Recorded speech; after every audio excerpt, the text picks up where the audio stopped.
Alors, bonjour à toutes et à tous. On est ravis de vous accueillir sur ce webinaire dédié aux implications de la directive CSRD et aux solutions permettant de faciliter le reporting ESG pour les bailleurs sociaux. Face aux exigences de transparence de plus en plus strictes, la structuration et l'automatisation de la collecte des données patrimoniales sont devenus des enjeux majeurs pour garantir des reportings conformes aux nouvelles obligations réglementaires. C'est devenu un sujet essentiel lié au renforcement des obligations de reporting extra-financier avec, par exemple, le CSRD et l'intégration croissante de critères ESG dans ces reportings auxquels doivent faire face les bailleurs sociaux.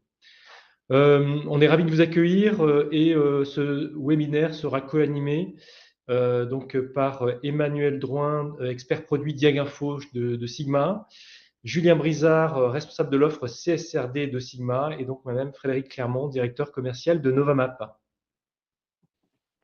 En termes d'ordre du jour, on vous propose de développer trois thèmes dans ce webinaire. Enfin, tout d'abord, on aura le plaisir que Julien nous fasse un point sur les enjeux et l'actualité du CSRD, actualité assez riche en ce moment.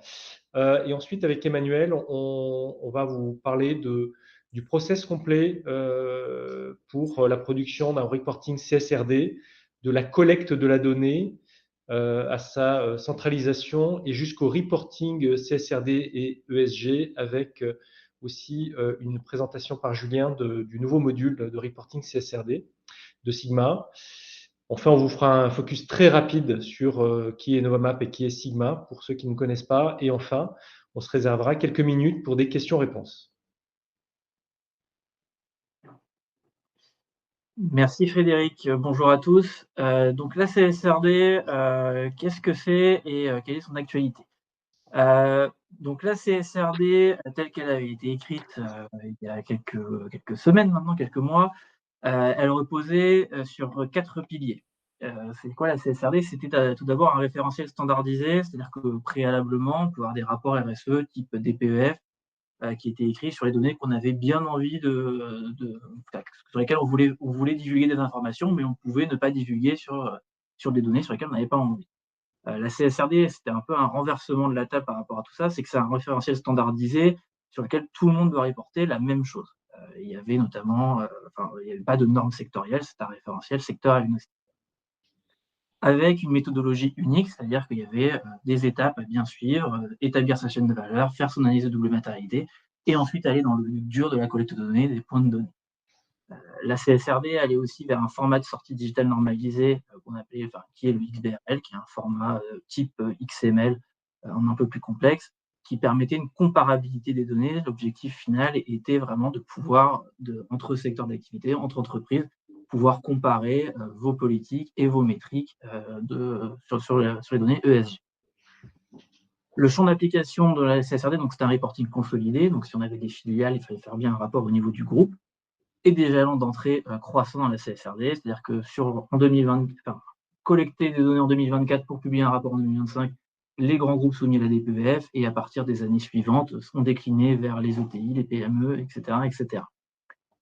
Le contenu de la CSRD tel qu'il était prévu initialement, donc c'était 1200 points de données métiers, environ un petit peu plus, et plus de 2200 points de données techniques, s'il y a des questions conditionnelles. Et parmi ces points de données, donc un tiers des données sont des données métriques et 2 tiers des données sont des données narratives. Donc, données métriques, typiquement votre consommation d'eau ou le pourcentage d'hommes et de femmes dans vos organes de gouvernance.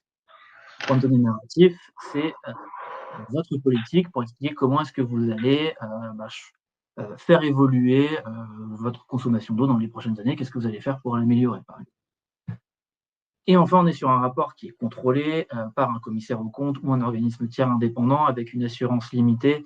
C'est-à-dire que le commissaire aux comptes doit se baser sur les données, les enjeux les plus importants que vous avez définis en amont de votre rapport et doit valider non pas que vos performances ESG sont bonnes, il doit valider que vos données sont sincères, que vous n'avez pas menti sur votre rapport et que vous avez été collecter la donnée là où elle existait et que vous publiez les données telles qu'elles sont.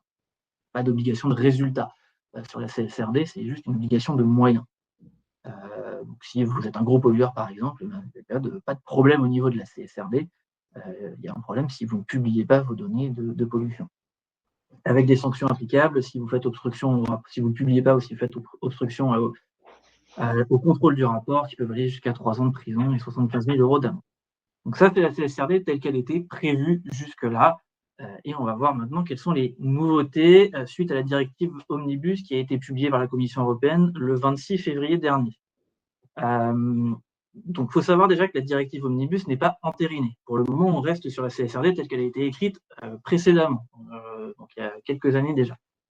La Commission européenne donc, a proposé cette directive Omnibus qui doit être adoptée par le trio Conseil européen, Parlement européen et Commission européenne, ce qu'on voit sur la droite de l'écran. Et ensuite, elle devra être transposée par chaque État membre. Donc, il y a un petit processus législatif qui doit d'abord se mettre en place pour valider les changements proposés dans la directive. Qu'est-ce qu'il y a dans cette directive Omnibus? On peut imaginer que ça va être, que ça va être transposé, etc., d'ici la fin de l'année. La vague 2, donc c'est-à-dire les entreprises qui sont déjà en train de publier leur rapport en 2025 sur les données 2024 restent concernées par la CSRD. Celles-là, elles ont déjà commencé, elles sont déjà en train de publier. On a vu le rapport TF1 qui est sorti dans la semaine, par exemple. Les entreprises sont toujours tenues, ces entreprises-là sont toujours tenues de publier un rapport CSRD. La vague 2, donc, qui devait collecter des données cette année en 2025 pour publier un rapport en 2026, c'était des entreprises qui répondaient à 2 des 3 critères suivants: plus de 250 salariés, plus de 50 millions d'euros de chiffre d'affaires, plus de 25 millions d'euros de bilan. Cette vague 2, elle a été splittée en 2, entre entreprises donc au niveau consolidé qui ont plus de 1000 salariés et entreprises qui ont moins de 1000 salariés. Les entreprises qui ont plus de 1000 salariés ont une obligation de CSRD qui est maintenue. Les entreprises de moins de 1000 salariés obtiennent, selon la directive Omnibus, un report de 2 ans. Et toutes les entreprises qui suivaient également en 2027, 2028, etc., obtiennent également un report de 2 ans de l'obligation légale de reporter, de publier un rapport CSRD. On attend une réduction des points de données, donc ça c'est ce que la Commission européenne a conseillé auprès de l'EFRAG qui a écrit la réglementation et qui a écrit les points de données sur lesquels on doit reporter. Pour l'instant, on n'est pas au clair sur ce qui va être réduit. On pense que ça va être très concentré sur les points de données métriques et qu'on va éliminer une grande partie des points de données narratifs. Il y a une introduction de ce qu'on appelle le Value Chain Cap, qui est en fait dans la CSRD, lorsque vous établissez votre chaîne de valeur et que vous faites une analyse de vos parties prenantes, donc tous vos fournisseurs, vos clients, toutes les entreprises et les personnes physiques et morales qui vont graviter autour de votre entreprise, vous allez aller collecter de la donnée sur vos fournisseurs et vos clients, par exemple. Et bien maintenant, les entreprises sont limitées dans ce qu'elles peuvent demander à leurs fournisseurs et leurs clients, c'est-à-dire que si vous n'êtes pas concerné par la CSRD, on ne peut vous demander qu'un nombre raisonnable de points de données qui sont définis par un référentiel qu'on appelle le référentiel VSME. C'est un peu du jargon technique, mais globalement, on ne peut pas vous demander de collecter 1200 points de données CSRD et de les envoyer à vos fournisseurs, à vos clients ou à vos fournisseurs. C'est limité à une soixantaine de points de données qu'on peut vous demander en tant que fournisseur ou en tant que client à fournir aux entreprises avec lesquelles vous travaillez. L'assurance, donc l'audit du rapport a également été beaucoup plus cadré, vraiment pour répondre à cette obligation de moyens et non obligation de résultats. C'est-à-dire que sur beaucoup de points de données, quand on est au début de la démarche ESG, on ne va pas forcément avoir des politiques, on ne va pas forcément avoir des données très consolidées ou très fiables. Et bien, en fait, l'auditeur est obligé de prendre en compte cela et de ne pas dire oui, vous n'êtes pas dans les clous exactement de ce que demande la réglementation CSRD. Il y a beaucoup plus maintenant de largesse et un cadre en fait bien plus défini sur l'audit pour que justement l'audit soit un peu moins dur. Et puis, il devait y avoir, à partir de 2026, des normes sectorielles dans la CSRD. C'est-à-dire que je disais tout à l'heure en préambule que la CSRD était secteur agnostique, mais on allait arriver vers des normes sectorielles, notamment pour les bailleurs sociaux d'ici 1 an ou 2. Ces normes sectorielles futures ont été supprimées. Le référentiel va rester le même pour tout le monde, quelles que soient les entreprises, quel que soit le secteur d'activité. Donc tout ça, c'est en cours de discussion entre le Conseil européen, le Parlement et la Commission européenne. Ça risque fort, il y aura des modifications, mais le cœur de cette directive risque fort d'être conservé. Et puis la semaine dernière, on a même appris que le Sénat français a anticipé en votant un report de 4 ans de la CSRD pour toutes les entreprises en dessous de 1000 salariés. Donc ça doit passer également à l'Assemblée nationale puis être validé par l'exécutif. Mais globalement, oui, on va vers un report de la CSRD, ce qui ne vous empêche pas de lancer quand même votre démarche RSE, parce que c'est un peu le sens de l'histoire et qu'il va falloir commencer à collecter de la donnée de toute façon, si vous ne l'avez pas déjà fait, et à piloter cette activité. Donc, même s'il n'y a plus de texte officiel, les financeurs, banques ou fonds d'investissement, vont quand même vous demander de données ESG. Les grands groupes sont quand même soumis à la CSRD et vont vous demander des données sur le référentiel VSME dont j'ai parlé. Et donc, il y a quand même un intérêt à commencer à collecter de la donnée et qui peut déjà exister de toute façon dans vos systèmes d'information. C'est ce qu'on va voir avec Emmanuel et Frédéric maintenant. Alors, juste de manière assez synthétique, on souhaitait vous faire un focus sur quels sont les enjeux pour les bailleurs sociaux autour de la CSRD. Ben, ça va être la mesure de la performance environnementale des bâtiments, bien entendu, autour du suivi de la consommation énergétique par patrimoine, du suivi des émissions de carbone, hein, et avec les bilans gaz à effet de serre, et aussi l'impact environnemental des matériaux utilisés. En second point, bah, tout ce qui est lié au suivi des obligations réglementaires. Donc là, on va en parler avec Manuel sur les diagnostics de performance énergétique, les diagnostics techniques et l'ensemble des diagnostics réglementaires. Et côté plus Novamap, là on en parlera sur la partie plan de rénovation énergétique, puisque ça fait partie des informations qui devront monter dans le reporting, des données qui vont être issues des plans d'investissement, des plans pluriannuels de travaux sur les volets énergétiques et décarbonation. Alors, ce qu'on vous propose maintenant, c'est voilà, d'évoquer le process de la collecte de la donnée, de l'information technique, hein, au travers de SI patrimoniaux, techniques patrimoniales, jusqu'au reporting CSRD et ESG. Donc, en termes de données, quand on est sur un SI technique et patrimonial, on collecte beaucoup de données diverses et variées. Donc, on va retrouver typiquement, évidemment, le référentiel complet des bâtiments, donc tout ce qui est résidence, l'eau et tous les équipements techniques aussi. Et sur ces équipements techniques, on est en capacité de suivre l'état technique des bâtiments et des équipements. Donc, on sait exactement quels sont les équipements en bon état ou en mauvais état, ce qui va permettre d'avoir cette base très intéressante pour pouvoir envisager la suite.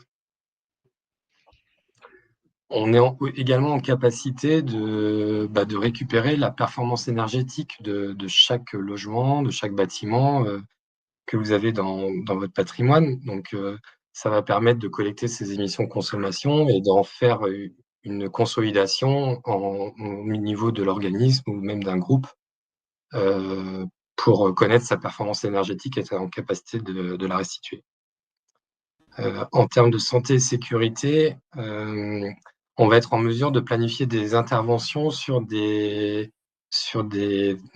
événements nécessaires, c'est-à-dire suite à des diagnostics amiante, plomb, thermite, on peut établir qu'il y a un risque sur la santé des occupants ou des intervenants et aussi sur leur sécurité. Donc, les diagnostics permettent de mettre en évidence ces risques et de planifier des interventions pour éviter ces risques ou les annihiler complètement. En termes d'accessibilité aussi, on est en capacité, toujours grâce au diagnostic, de récupérer le niveau d'accessibilité des bâtiments. Donc, pour savoir si les personnes en mobilité réduite ont la capacité de rentrer dans les bâtiments, d'y accéder sans trop de problèmes. Donc, cette accessibilité est également intéressante à collecter. Et on peut assurer également, grâce à ce SI complet technique et patrimonial, on peut également s'assurer d'être conforme réglementairement et aussi d'avoir une certaine transparence sur nos biens en centralisant tous les diagnostics réglementaires, mais aussi tout ce qui est sécurité des équipements, les aires de jeu, les ascenseurs, etc. Et également, il faut qu'on puisse restituer toutes ces informations-là à toutes les parties prenantes pour justement assurer une transparence et montrer que notre patrimoine, il y a des défauts et des qualités et être en mesure de mettre en évidence ces défauts et qualités.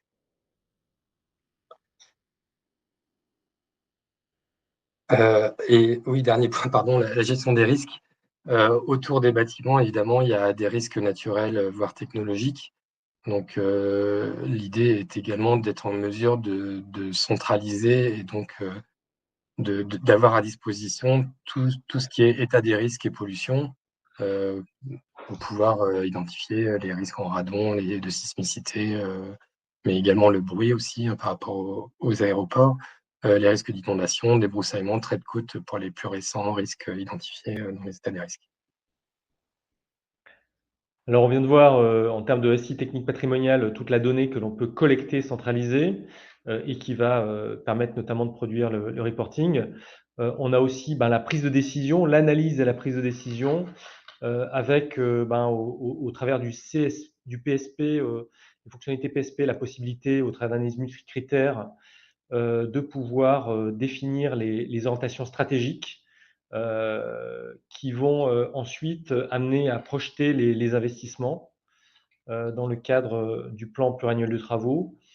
Ces investissements, je crois que là, je suis au point d'après, en fait, voilà, qui vont permettre de définir les enveloppes budgétaires à prévoir sur plusieurs années par catégorie d'investissement, parmi lesquels on va retrouver les plans donc de mise en conformité énergétique ou de décarbonation. Et enfin, pour obtenir ce reporting CSRD, on va pouvoir ensuite, on a de nombreuses possibilités pour faire fournir la donnée à des outils de reporting dédiés. Alors, je crois qu'il faut qu'on accélère un petit peu. Alors, Oui. juste, voilà, vous avez quelques écrans. Là, c'est côté Novamap avec une vision et des indicateurs là sur la partie PSP avec tous les différents critères sur lesquels on peut faire des cotations pour établir la cotation et l'orientation stratégique d'un patrimoine. Là, c'est le grand écran côté gauche et sur la droite, on a une vision sur des équipements. Et là, c'est la partie Diag Info, donc pour la gestion des diagnostics, où on a ici, par exemple, toutes les actions à mener suite à des repérages amiante. Donc, ça peut être des actions correctives ou juste des évaluations périodiques pour vérifier l'état des matériaux. Et ici, on retrouve une analyse en fait des performances énergétiques suite au diagnostic DPE qui ont été récupérés sur les différents logements d'un bailleur. Et donc, on peut y trouver toutes les informations qu'on peut trouver dans un DPE, donc évidemment les émissions de consommation, mais également les coûts, les déperditions, les informations sur les chauffages, etc. Alors, on vous a préparé un schéma global. Je pense que l'essentiel a été dit, hein.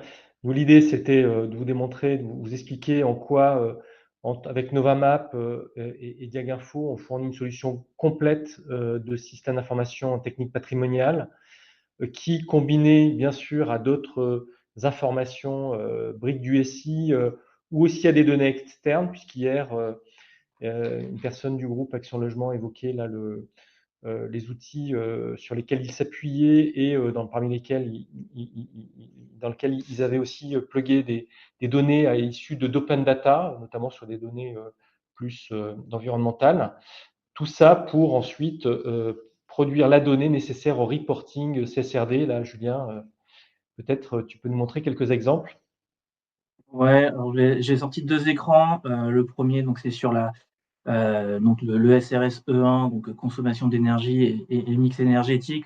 On voit qu'on va aller collecter de la donnée liée aux consommations totales d'énergie liées à vos opérations propres. Donc c'est dans la chaîne de valeur, c'est vos opérations de gestion des logements, gestion du patrimoine. Donc on va avoir de la consommation d'énergie. Si on passe à l'écran suivant, donc là on va être vraiment sur alors c'est les substances préoccupantes et substances très préoccupantes. Donc là je vous ai fait une capture d'écran d'un tableau pré-rempli pour reporter de la donnée sur l'amiante qu'on peut trouver dans ces logements. Donc là, la donnée, c'est quantité totale de substances préoccupantes générées ou utilisées au cours de la production, donc en kilogrammes, kilos.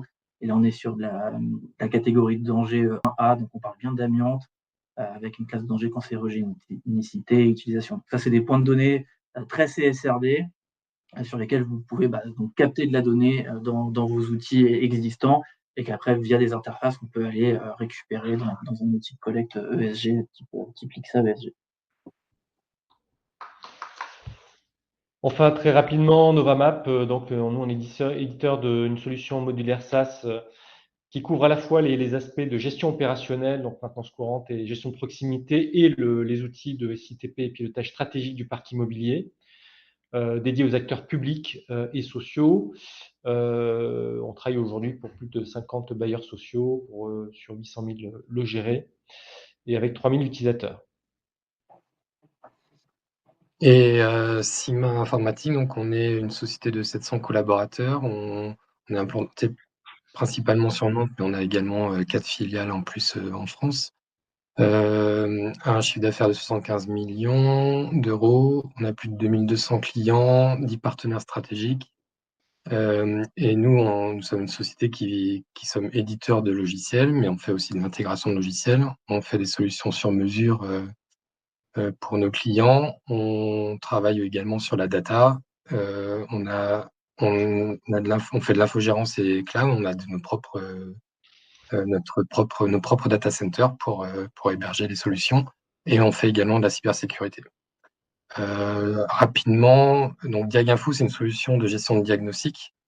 Donc on en a un peu parlé là, qui permet de centraliser principalement les diagnostics et donc de restituer ces données-là.